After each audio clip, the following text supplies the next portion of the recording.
And your specialty is using neuroplasticity to treat these conditions, right? I've kind of become a specialist in how to implement neuroplasticity and the education around getting people to understand, what do I feel right now in my present body? And this could be really uncomfortable sounds and sensations that I don't want to hear or feel. And actually, sensations come from any of our senses, nose, eyes, ears, touch, tongue, all of that. And then tinnitus sounds are anything we hear in our body or our ears that nobody else can hear, because they're sounds generated by our body. And so my clients are uncomfortable. They're often anxious about it. They're often feeling helpless, hopeless, powerless, being told there's no cure, being told they've got to live with it. Or they're spending lots of money on generic prescribed home exercises, diets, supplements, medications, devices. And so they're over it. And my specialty has been to teach them how to say, okay, well, what am I noticing and feeling and sensing, both emotionally and in my symptomatology? How can I support that physically, mentally, emotionally, and spiritually, and meet it, and let my brain really process that data calmly and quietly? And then what do I want to feel? Not what don't I want to feel, which we can talk about. That's a trap. What do I want to feel? Let's say I want to feel peace and courage. What can I do? How can I cultivate my neural patterns of feeling inner peace and feeling courageous? So how can I move from A to B, from what I'm feeling now to where I want to feel? Neuroplasticity is closing that gap. And there's an education component of learning how to do that. Because, of course, as Joey Remini, the expert, I don't know what you feel right now, and I don't know what you want to feel right now, and I don't know how you close that gap. All of that is a personal self-study inquiry that involves a willingness and a humility and a kindness and compassion from the person going through it. Doesn't matter how expert I am, the person going through the healing has to take those steps. And I think really needs a support team that understands neuroplasticity to hold them in that learning phase and space.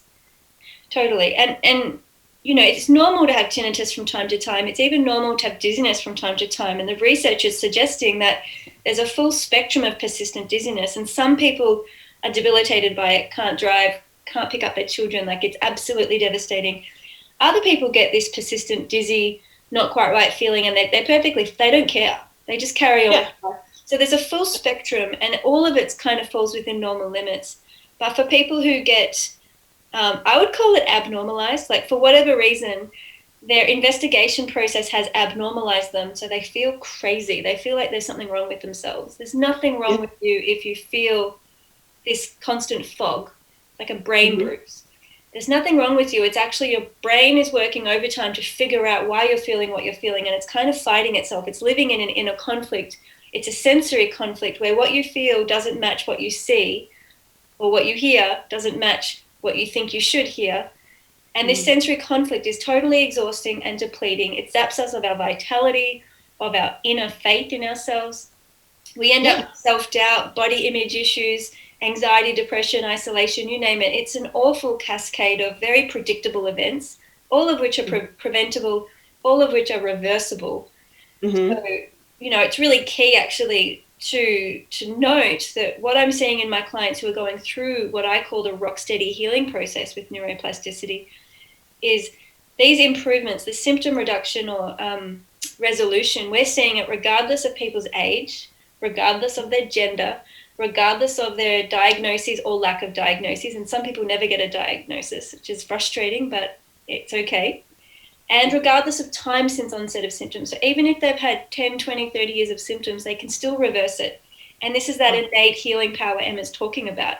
We can heal. We just need to support the body to initiate that and have the capacity to problem solve that neural adaptability. And a lot of that means identifying where we're stuck and where we're looped and finding ways to break the loop and then create new circuits. Because we get very hypervigilant about, and actually a lot of OCD people have chronic vertigo and chronic tinnitus because they become obsessive compulsive about the symptom. And there's a hypervigilance where they'll check on it 3 times a moment. Is it still there? Is it still there? Is it still there? And like one of the most important parts of healing it is not trying to get rid of it anymore and not caring if it's there or not. And that really, for me, is the ultimate sign that someone has healed, is whether these sensations come or go, they don't call them symptoms anymore. They become very welcome passing sensations that just add color and variety to a person's lived experience. So they're no longer seen as abnormal. And whether they come or go or not is not a concern or a worry. We're not looking for them. We're not searching for them. We're not trying to get rid of them. It really is just I'm allowing myself to meet myself in my full humanness. And that sometimes means my ugly, icky, sticky, messy bits. I'm willing to feel that without judgment.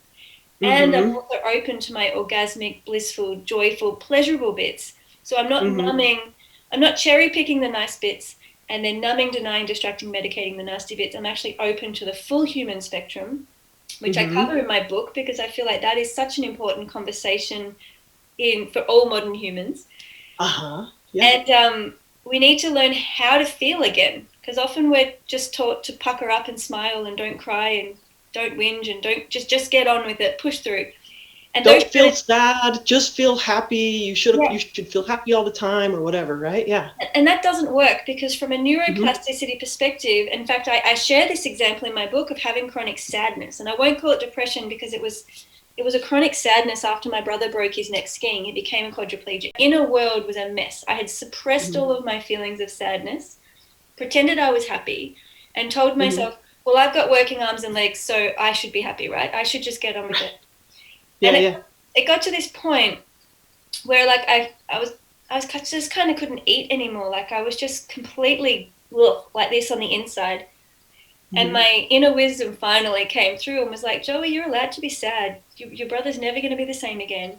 You've never let this sadness be felt and processed. And now you've like got this overlog of sadness neurochemicals floating around your body, and you have to do something with them. You've got to feel them.